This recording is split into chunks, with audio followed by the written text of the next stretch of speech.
Hello दोस्तों, मैं आपका दोस्त प्रदीप कुमार मिश्रा फिर आपके लिए एक रोचक भरी कहानी लेकर आया हूं। दोस्तों, आज की हमारी कहानी एक बड़ी ही रोमांचक कहानी है। आज की कहानी में हमारे कोरोना वायरस और हनुमान जी की लड़ाई होगी, जिसमें जो है हनुमान जी जो है कोरोना वायरस को हराएंगे और लोगों को समझाएंगे कि इस वायरस को कैसे हराया जा सकता है और कैसे हम लोग आपस में मिल के ही इसे जो है हरा सकते हैं। दोस्तों, अगर आप लोग को यह कहानी या बात ना पता हो, मेरे इस वीडियो को पूरा देखिएगा। उम्मीद है आपको पसंद आएगा।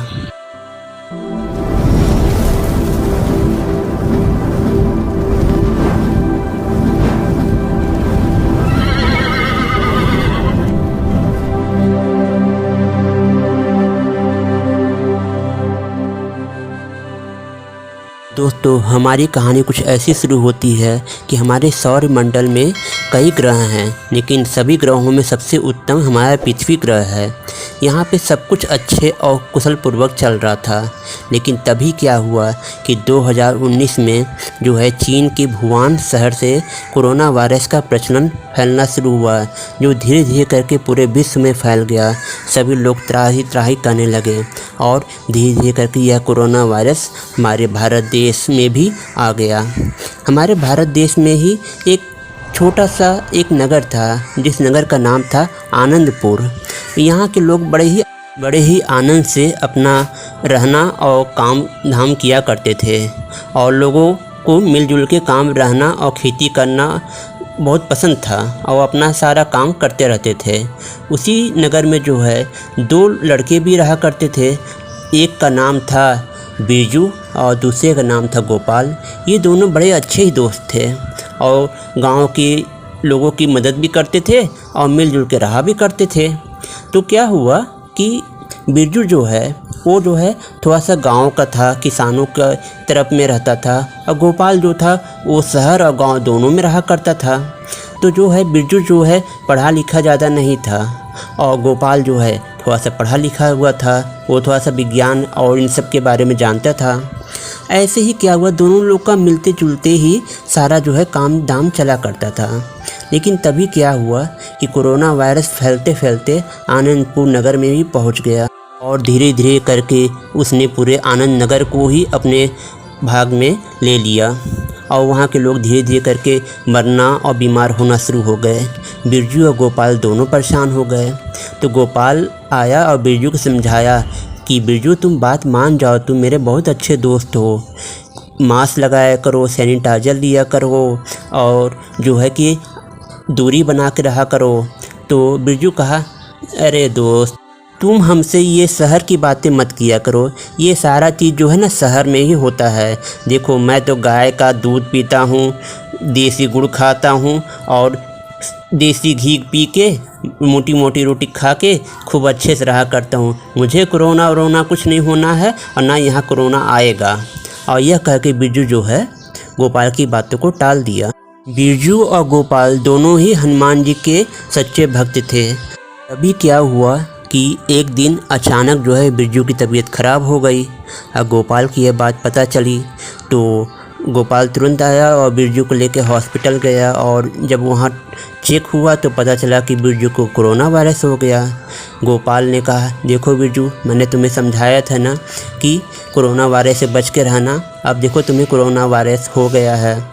और उसके बाद जैसे ही बिरजू को हुआ, उसके पूरे गांव को हो गया। पूरे गांव के लोग परेशान हो गए। लेकिन गोपाल जो है बिरजू का सच्चा दोस्त था। बिरजू के पास कोई जल्दी नहीं जाता था, लेकिन गोपाल जो है मास्क लगा के, सैनिटाइजर लेके हमेशा बिरजू की सहायता और उसकी सेवा किया करता था। और दोनों लोग एक दिन रात में बैठ के कहें, दोस्त, इस वायरस से तो सब लोग हार गए हैं, अब हमारे हनुमान जी ही आके शायद हमारी जो है रक्षा कर सकते हैं। और तभी ये उनकी पुकार जो है बैकुंठपुरी श्री विष्णु भगवान जी के पास पहुंच गई।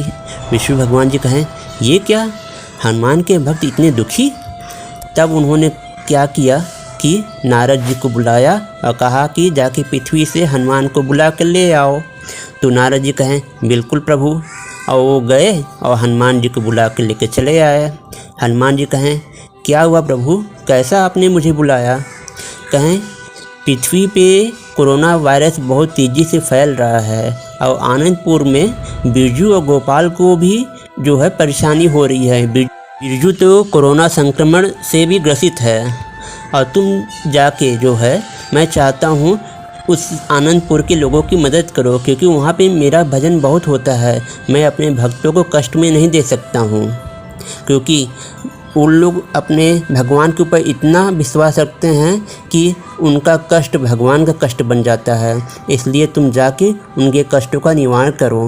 कुछ जो है दुष्ट दैत्य जो थे जिनका हम लोगों ने वध किया था, उन लोग भी जो है कोरोना संक्रमण का रूप लेकर उन लोगों को परेशान कर रहे हैं।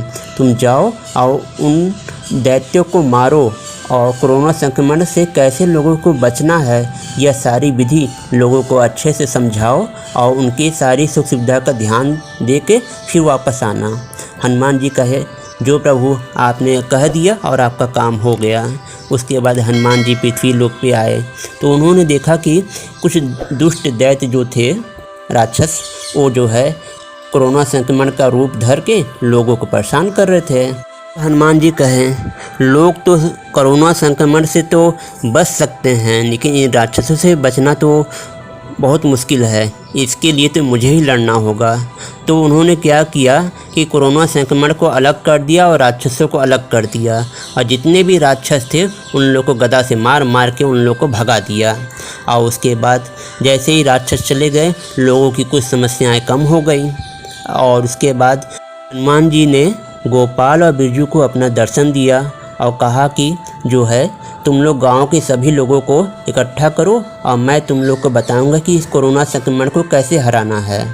तो पूरे दोनों लोग मिलके पूरे गांव को इकट्ठा किए। तो हनुमान जी ने कहा कि तुम लोग मेरे प्रभु की बहुत अच्छा भजन करते हो और जो है मैं तुम लोग को यह बताऊंगा कि कोरोना संक्रमण से कैसे बचा जाता है। तो सारे लोगों ने कहा प्रभु कोरोना संक्रमण को आप मार भगाओ। कहे नहीं, ये मेरे मारने से नहीं मरेगा, जब तक तुम लोग नहीं चाहोगे तब तक ये नहीं ख़त्म होगा। तब हनुमान जी ने बताया कि जो है तुम लोग जो है अपने पूरे नगर की, अपने गांव की, अपने आसपास घर हर जगह की सफाई रखो, कहीं भी गंदगी ना हो। हर व्यक्ति को मास्क लगाना चाहिए, अपने पास हमेशा सैनिटाइज़र की बोतल रखनी चाहिए और उचित दूरी बना के रखना चाहिए। कहीं भी भीड़ इकट्ठा ना करिए और बाज़ार की खुली हुई चीज़ों को ना खाइए। घर का बना हुआ शुद्ध आहार लीजिए और जो है काढ़ा पीजिए और व्यायाम करिए और प्राणायाम भी करिए। इससे आपके शरीर में जो है रोगों से लड़ने की क्षमता बढ़ेगी। और इन सब से भी बढ़ के बात कि आप लोग हमेशा सकारात्मक विचार रखिए, क्योंकि जब आप सकारात्मक विचार रखेंगे तो कोरोना संक्रमण अपने आप ख़त्म होने लगेगा। और जब आप लोग उसी का नाम जपते रहेंगे तो यह कोरोना संक्रमण और बढ़ेगा। इसकी शक्ति आप लोग इसका नाम ले लेके मत बढ़ाइए। और इस तरीके से हनुमान जी लोगों को समझाए और उसके बाद जब जाने लगे उन्होंने लोगों को ढेर सारा सैनिटाइज़र की बोतल और मास्क दिया और लोगों को आशीर्वाद देके फिर वहाँ से वैकुंठपुर वापस चले गए। दोस्तों इस तरीके से हनुमान जी की कृपा से फिर से वह आनंद से रहने लगा। दोस्तों इस तरीके से यह छोटी सी कहानी मेरी यहीं पे समाप्त हो जाती है। उम्मीद है आपको पसंद आई होगी। दोस्तों अगर आप लोग को मेरी यह कहानी पसंद आई हो, इसे ज़्यादा से ज़्यादा लाइक करें, शेयर करें और मेरे चैनल को सब्सक्राइब करें। बेल आइकन को ज़रूर दबाइएगा, नहीं तो मेरे आने वाली कहानियों को नोटिफिकेशन आप लोग को नहीं मिलेंगी। दोस्तों आप लोग खुश रहिए, सदा साथ रहिए, एक दूसरे का पूर्ण सहयोग करिए। अगली कहानी का इंतज़ार करिए। मैं फिर मिलूँगा, तब तक के लिए मुझे इजाज़त दीजिए। नमस्कार।